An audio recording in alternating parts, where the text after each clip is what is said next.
یہاں پہ ضلع قصور کے علاقے مصطفیٰ آباد میں آنے کا اتفاق ہوا. یہاں پہ ایک بڑے اجتماع سے مجھے خطاب کا بھی موقع ملا.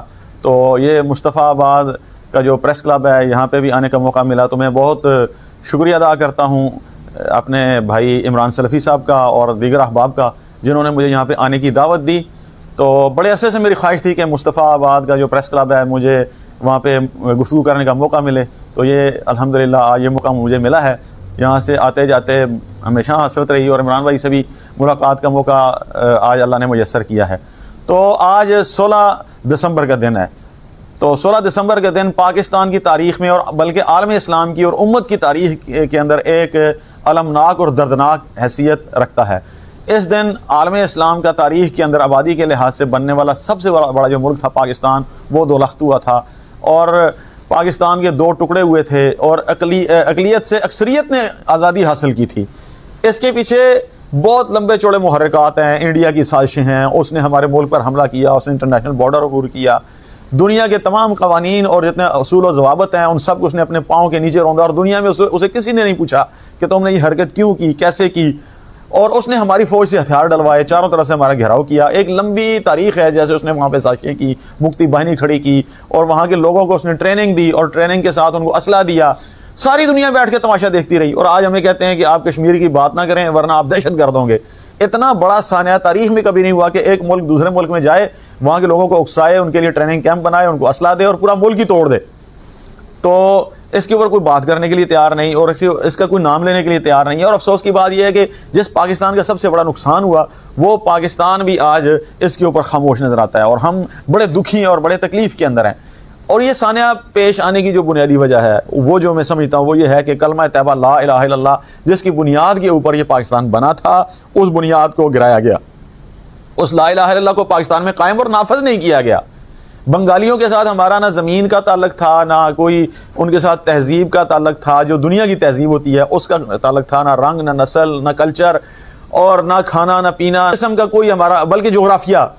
تو کوئی بھی ہمارا ان کے ساتھ میل ملاپ نہیں تھا. صرف ایک چیز تھی لا الہ الا اللہ جو ہمارا ان کے ساتھ تعلق تھا, جس بنیاد کے اوپر ہم اکٹھے تھے.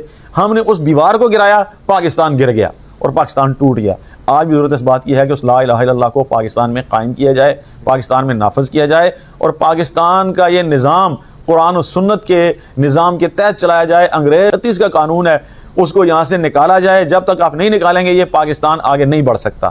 ایک بات تو یہ ہے. دوسری یہ ہے کہ اگر ہمارے ساتھ یہ حادثہ پیش آیا تو ہم اس حادثے کو بھولیں نہیں, ہم اس حادثے کو یاد بھی رکھیں اور اس حادثے سے سبق حاصل کر کے باقی ملک کی حفاظت کریں اور جو حادثہ ہوا اس کا انتقام لینے کا بھی سوچیں. کیونکہ انڈیا نے اگر یہ حرکت کی تو وہ پیچھے نہیں ہٹا. یہ سارا واقعہ ہوا اور اس واقعے کے بعد بھی انڈیا کی بدماشیاں جاری ہیں.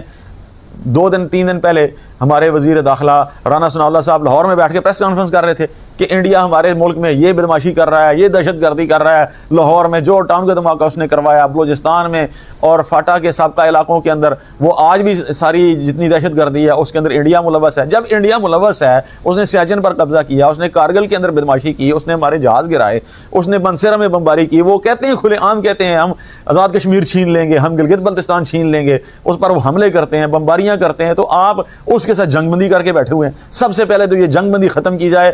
انڈیا کے ساتھ کوئی جنگ بندی نہیں ہے بلکہ اوفینس از بیسٹ ڈیفینس. دنیا کا اصول ہے کہ اگر آپ نے اپنا دفاع کرنا ہے تو آپ جہریت کرنے والے بن جائیں. تو اگر آپ جہریت کے لیے تیار ہوں گے تو پھر آپ کا دفاع ہوگا. لیکن اگر آپ ہمیشہ یہ کہیں گے ہم جواب دیں گے, سوال کبھی نہیں کریں گے, آپ جواب ہی دیتے رہیں گے. اگر ایک دفعہ آپ سوال کرنے والے بن جائیں, انڈیا آپ کا کچھ نہیں بگاڑ سکے گا. تو اس دن کا ہمارا پیغام یہ ہے کہ ہم اس کو بھولیں نہیں اور جو اس کا اصل محرک ہے اس کو بھی تلاش کریں اور جو ہمارے ملک کے اندر ناانصافیاں ہیں ان کو بھی ختم کریں. لا الہ الا اللہ کے نظام کو بھی لے کے آئیں جو ہمیں جوڑنے والا ہے. پاکستان کی اس وقت جو 6 اکائیاں ہیں, 4 صوبے ہیں, آزاد کشمیر ہے اور گلگت بلتستان ہے, یہ 6 اکائیاں اسی شکل میں جڑ سکتی ہیں. اس کے اندر مختلف رنگ کے لوگ رہتے ہیں, مختلف نسل کے, مختلف قومیت کے, مختلف مسالک کے. تو ان سب کو جوڑنے کے لیے یہاں پہ قرآن و سنت کا وہ نظام لایا جائے جو لا الہ الا اللہ کے اوپر بیس کرتا ہو. تو یہ ملک جڑا رہے گا, متحد رہے گا اور اس کے خلاف سازشیں ناکام ہوں گی. انشاءاللہ اللہ تعالیٰ نے پاکستان کو قائم رکھنا ہے. اس کی بنیادوں کے اندر لاکھوں شہیدوں کا خون ہے. لا الہ الا اللہ اس کی بنیاد ہے. تو یہ پاکستان قیامت تک قائم رہے گا, لیکن اس کو قائم رکھنے کے لیے اس کے مقصد کو حاصل کرنا بھی بڑا ضروری ہے. اس کے ساتھ پشاور کے سانے کی بھی میں بات تھوڑی سی کر لوں کہ پشاور کا جو سانحہ وہ تھا اس کے بارے میں بھی اے پی ایس کا آرمی پبلک اسکول میں جو بچے مرے تھے 2014 میں، اس کو بھی آپ لوگ جانتے ہیں کہ 8 سال ہو گئے ہیں، تو وہ سانحہ بھی بڑا سنگین تھا اور بڑا تکلیف دہ تھا، اس کے پیچھے بھی کہتے ہیں کہ بھارت ہی تھا۔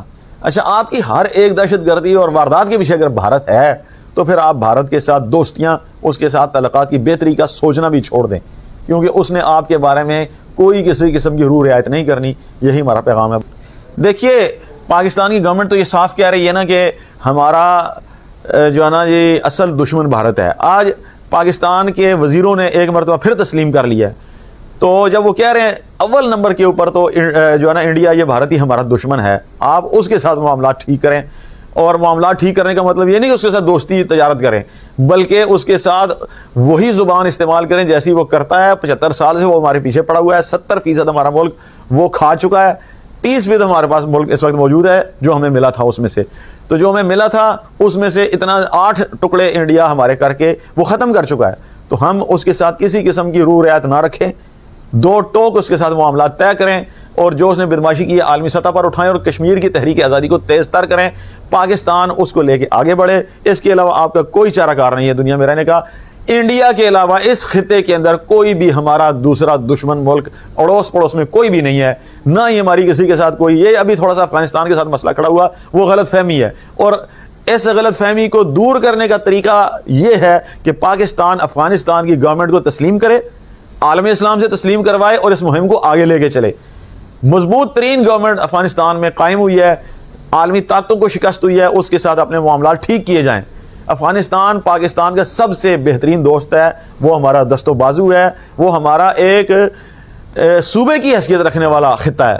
تو یہ جو غلط فہمیاں ان کو صحیح طریقے سے ٹیکل کر کے حل کیا جائے۔